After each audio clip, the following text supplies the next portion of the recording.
स्थिर विद्युत में गॉस प्रमेय पढ़ना चाहते हैं तो जब हमने क्लास बंद किया तो हम गॉस प्रमेय पढ़ी थी, इसलिए वहाँ से आगे पढ़ने जा रहे हैं। गॉस प्रमेय पढ़े, इसके पहले हम कुछ फलों को पढ़ लेते हैं जिनका उपयोग गॉस प्रमेय में होगा ताकि आगे आपको अच्छे से समझ में आ सके। पहला प्रतिक्षेत्रफल। क्षेत्रफल हम सब लोग छोटी क्लासों से पढ़ते रहे, जैसे आयत का क्षेत्रफल बराबर लंबाई गुणा चौड़ाई होता है। वर्ग का क्षेत्रफल उसकी एक भुजा के वर्ग के बराबर होता है। गोले का प्रतिक्षेत्रफल 4πr² होता है। इसी प्रकार से हम विभिन्न क्षेत्रफल जानते हैं। लेकिन क्षेत्रफल की एक विशेष बात ये भी है, यह एक सदिश राशि है और इस क्षेत्रफल की जो दिशा होती है उस पृष्ठ के लंबवत होती है जिसका क्षेत्रफल हमको ज्ञात करना होता है। सामान्य रूप से इसे सदिश ए लिखकर प्रदर्शित करते हैं और इसका ऐसा ही मात्रक वर्ग मीटर होता है, सीजिस मात्रक वर्ग सेंटीमीटर होता है। यहाँ पर उदाहरण में एक चित्र बनाया, बोर्ड के ऊपर एक आयत का चित्र बनाया हुआ है। स्मॉल ए small T small C small D से आयत को प्रदर्शित किया है और इसके क्षेत्रफल को सदिश ए से प्रदर्शित किया है। ये क्षेत्रफल असल में अगर ये पृष्ठ ए बी सी डी है तो इसके ठीक लंबवत इस प्रकार से क्षेत्रफल की दिशा है। ये मार्कर पृष्ठ के लंबवत ये क्षेत्रफल की दिशा है जिसे सदिश ए से प्रदर्शित किया है। और इसका परिमाण तो हम जानते हैं, अगर आयत तो लंबाई की चौड़ाई हम कर देंगे। ये यहाँ पर क्षेत्रफल की बात करी थी हमने, तो क्षेत्रफल सदिश राशि हम समझ गए। इसका परिमाण सामान्य रूप से हमको ज्ञात होता है। अब इसमें एक पर घनकोण आता है, उसको भी हम समझ लें। चित्र में ए बी सी डी एक कोई पृष्ठ बनाया, मान लो आयत है या वर्ग है या कोई भी हो सकता है, और इसके ए बिंदु से बी बिंदु से सी और डी बिंदु से एक एक रेखाएं बनाई हैं जो सब ओ बिंदु पर आकर मिल जाती हैं। ओ बिंदु पर जो कोण बन रहा है इसको ओमेगा से प्रदर्शित किया है। ये जो कोण ओमेगा है इसको घनकोण के नाम से पुकारते हैं। तो ये चित्र में पृष्ठ ए बी सी डी का घनकोण ओमेगा है और घनकोण ओमेगा का मान 4π होता है। इसकी हमको आवश्यकता पड़ेगी, इसलिए हमने इसको रिवीजन कर दिया है। अब विद्युत फ्लक्स की बात कर लेते हैं। तो किसी पृष्ठ से लंबवत गुजरने वाली बल रेखाओं की संख्या को, विद्युत बल रेखाओं की संख्या को विद्युत फ्लक्स के नाम से पुकारते हैं। इसे फाई से प्रदर्शित करते हैं और इसका ऐसा ही मात्रक वेबर है। इसका ऐसा एक अदिश राशि होती है। अब यहाँ पर एक बात और स्पष्ट करने के लिए बोर्ड पर एक चित्र बनाया है।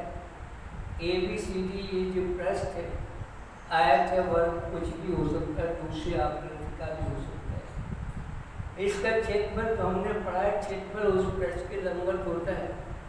यहाँ पर क्षेत्रफल को सदिश ए से प्रदर्शित करा है मैंने, जो ए बी सी डी के लंबवत है, और इसमें से गुजरने वाली विद्युत बल रेखाओं को भी मैंने प्रदर्शित किया तीर के निशान से। ये बलखाएं इसके समांतर है, क्षेत्रफल के समांतर, क्षेत्रफल की दिशा के समांतर है। इन बल रेखाओं की संख्या को हम विद्युत फ्लक्स के नाम से पुकारते हैं।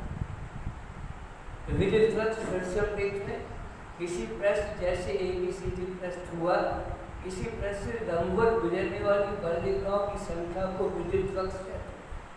ये बल रेखाएं पृष्ठ से लंबवत गुजर रही है, लेकिन पृष्ठ के क्षेत्रफल के समांतर होती है। आप देख सकते हो पृष्ठ है, जैसे मेरा हाथ पृष्ठ है, तो क्षेत्रफल की दिशा है, मार्कर की दिशा है। ये दिशा विद्युत बल रेखाओं की दिशा भी आपको दिख रही है। विद्युत बल रेखाएं पृष्ठ के क्षेत्रफल की दिशा के समांतर होती है, माने पृष्ठ के लंबवत होती है। ये अपन ने विद्युत फ्लक्स की बात करी थी। विद्युत फ्लक्स नाम से स्पष्ट है कि बलरेखा विद्युत बलरेखाएं होना चाहिए। जब चुंबकीय बलरेखा होंगे तो चुंबकीय फ्लक्स के नाम से पुकारेंगे हम। अभी विद्युत बलरेखाएं, इसलिए इस फ्लक्स को विद्युत फ्लक्स कहेंगे। तो किसी पृष्ठ से और लंबवत गुजरने वाली बल रेखाओं की संख्या को हम विद्युत फ्लक्स कहते हैं। इसे फाई से प्रदर्शित करते हैं, या इस राशि है, इसका ऐसा ही मात्रक वेबर होता है, जिसकी स्पेलिंग बोर्ड पर लिखिए WEBER। अब विद्युत क्षेत्र की तीव्रता की बात करें हम। विद्युत क्षेत्र की तीव्रता ये भी सदिश राशि, इसे सदिश ए से प्रदर्शित करते हैं। और किसी पृष्ठ के एकांक क्षेत्रफल से, विशेष बात, ये विद्युत फ्लक्स से पूरे क्षेत्रफल से लंबवत गुजरने वाली बलरेखाओं की संख्या को फ्लक्स कहा था। लेकिन इसके केवल एकांक क्षेत्रफल से, मान लो इसी बोर्ड पर मैंने एकांक क्षेत्रफल बना दिया, ये एकांक क्षेत्रफल है, तो एकांक क्षेत्रफल से जितनी बलरेखाएं लंबवत गुजरेंगी इसको अपन विद्युत क्षेत्र की तीव्रता के नाम से पुकारें। तो पूरे पृष्ठ से लंबवत जो बलरेखा गुजरती है उसको विद्युत फ्लक्स के नाम से पुकारेंगे। और केवल एकांक पृष्ठीय क्षेत्रफल से और जितनी बलरेखाएं निकलती हैं, इन बलरेखाओं की संख्या को विद्युत क्षेत्र की तीव्रता कहते हैं। इसे सदिश ई से प्रदर्शित करते हैं और इसका मात्रक वेबर प्रति वर्ग मीटर होता है। इसका मात्रक मैंने आपको बताया वेबर प्रति वर्ग मीटर। इसका दूसरा मात्रक न्यूटन प्रति कूलाम है। असल में वेबर प्रति वर्ग मीटर और न्यूटन प्रति कूलाम समतुल्य होते हैं, एक ही होते हैं। ये इस प्रकार से हमने विद्युत क्षेत्र की तीव्रता की चर्चा करी है। और अब हम इसके बाद में गॉस प्रमेय हम पर जाना चाहेंगे। इसके पहले हम फ्लक्स और तीव्रता में कुछ संबंध अपन पढ़ लेते। विद्युत क्षेत्र फ्लक्स में, तीव्रता में, क्षेत्रफल में संबंध पढ़ लेते। हमने पढ़ा एकांक क्षेत्रफल से, एकांक क्षेत्रफल से गुजरने वाली बलरेखाओं की संख्या को तीव्रता कहते हैं, सदिश ई कहते हैं। तो एकांक क्षेत्रफल से अगर ई बलरेखाएं गुजरती हैं तो ए क्षेत्रफल से जो बलरेखाएं गुजरे, पूरक क्षेत्रफल ABCD का कैपिटल ए हमने लिखा है। ए क्षेत्रफल से जो बलरेखाएं गुजरेंगी वो E गुणित ए हो जाएगी। लेकिन हम बात कर रहे थे कि तीव्रता, ये जो फ्लक्स होता है ये तो अदिश राशि होती है। अब E ये भी सदिश राशि और क्षेत्रफल भी सदिश राशि। ये अदिश कब आएगा गुणनफल? जब भी डॉट गुणा होगा, कि दो सदिशों का डॉट गुणा अदिश गुणा होता है, तो सदिश ई डॉट सदिश ए, ये फ्लक्स होगा। इसे हम फाई से प्रदर्शित करेंगे। तो हम संबंध देख रहे हैं फ्लक्स में, विद्युत क्षेत्र की तीव्रता में और क्षेत्रफल में। तो फाई बराबर सदिश ई डॉट सदिश ए, एक तीनों में संबंध हमने देख लिया। और बच्चों हमको मालूम है, हम यूँ लिख सकते हैं फाई बराबर ई ए और कॉस थीटा। यहाँ थीटा ई और ए के बीच का कोण है, ई और ए के बीच का कोण ये थीटा से प्रदर्शित कर रहा है। तो फाई बराबर ई ए कॉस थीटा, ये हमने देख लिया संबंध फाई में, ई में, ए में, और थीटा ई और ए के बीच का कोण है। ये हम इस प्रकार से फ्लक्स के लिए, तीव्रता के लिए, क्षेत्रफल के लिए हमने एक संबंध निकाल दिया है। फ्लक्स फाई, विद्युत फ्लक्स फाई बराबर ई ए कॉस थीटा। ई माने विद्युत क्षेत्र की तीव्रता, ए माने क्षेत्रफल का परिमाण और थीटा माने ई और ए के बीच का कोण। इस प्रकार से हमने संबंध पढ़ लिया। और अब हम पढ़ना चाहते हैं गॉस प्रमेय। गॉस प्रमेय के लिए बहुत महत्वपूर्ण है।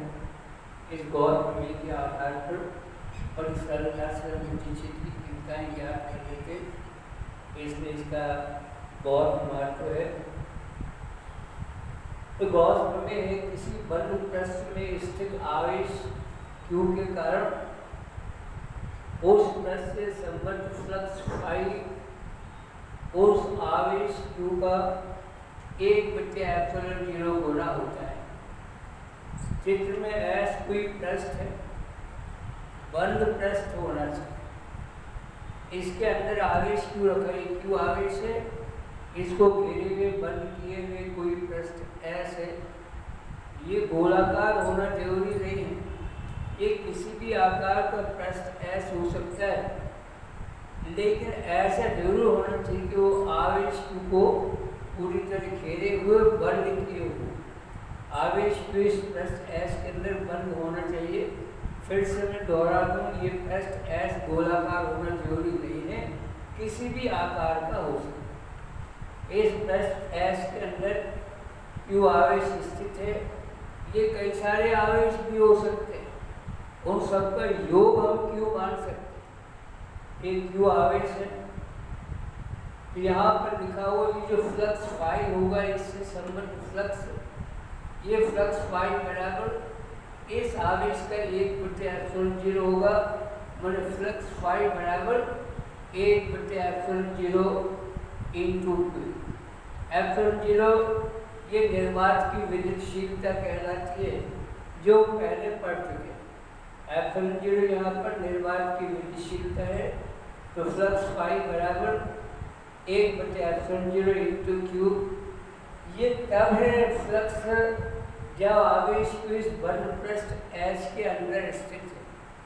मैं अभी कह रहा था यहाँ पर कई सारे आवेश हो सकते हैं, जैसे Q1, Q2, Q3 इत्यादि और भी हो सकते हैं। इन सब का जो जोड़ है, ये जोड़ Q हम योग भी लिख सकते हैं, Q बराबर Q1 plus Q2 plus Q3 plus जितने भी हो, उस सब का योग हम Q कह सकते हैं। तो फिर से एक बार रिपीट करें, किसी बंद पृष्ठ में स्थित आवेश Q के कारण उस पृष्ठ से संबद्ध फ्लक्स फाई को उस आवेश Q का 1/ε0 होता है। फिर से एक बार, किसी बंद पृष्ठ में स्थित आवेश Q के कारण उस पृष्ठ से संबद्ध फ्लक्स फाई उस आवेश Q का 1/ε0 गुना होता है, अर्थात फाई बराबर 1/ε0 इंटू Q। लेकिन यदि ये आवेश Q इस पृष्ठ के अंदर ना हो, बाहर स्थित हो, तब फ्लक्स फाई बराबर 0 होगा। बिल्कुल स्वाभाविक बात है, जब आवेश Q अंदर था तो Q/ε0 था। अब आवेश अंदर नहीं है, तो अंदर आवेश शून्य है, इसके हो जाएगा फाई बराबर और 1/ε0 इंटू 0, अर्थात फाई बराबर 0। ये अपन ने गॉस प्रमेय देख ली। गॉस प्रमेय की इसमें एक साथ दो बातें शामिल हो गई। अगर आवेश Q बंद पृष्ठ S के अंदर स्थित है, तो इस बंद पृष्ठ से संबद्ध फ्लक्स फाई बराबर 1/ε0 इंटू Q होगा। लेकिन अगर ये आवेश अंदर ना हो, बाहर स्थित हो, तो फिर इस पृष्ठ से संबद्ध फ्लक्स फाई बराबर 0 होगा। एक बात और यहाँ पर ध्यान रखने की है, जो पृष्ठ जो बल रेखाएं पृष्ठ से बाहर की ओर जाती हैं, उनसे बनने वाले फ्लक्स को ऋणात्मक फ्लक्स कहते हैं, और जो अंदर की ओर आते हैं उनसे बनने वाले फ्लक्स को धनात्मक फ्लक्स के नाम से अपन पुकारेंगे यहाँ पर। तो फिर से एक बार देख लें अपन प्लीज। गॉस प्रमेय की परिभाषा, किसी बंद पृष्ठ में स्थित आवेश Q के कारण उस पृष्ठ से संबद्ध फ्लक्स उस आवेश Q का 1/ε0 होता है, फाई बराबर 1/ε0 इंटू Q। लेकिन यदि ये आवेश Q इस बंद पृष्ठ के बाहर है और तब फाई बराबर 0 होता है, माने तब फ्लक्स शून्य हो जाता है। ये अपने गॉस प्रमेय की बात है। अब गॉस प्रमेय को हम स्थापित करेंगे। आज अपन इतने पे समाप्त करते हैं, कल से अपन इसको और आगे बढ़ाएंगे।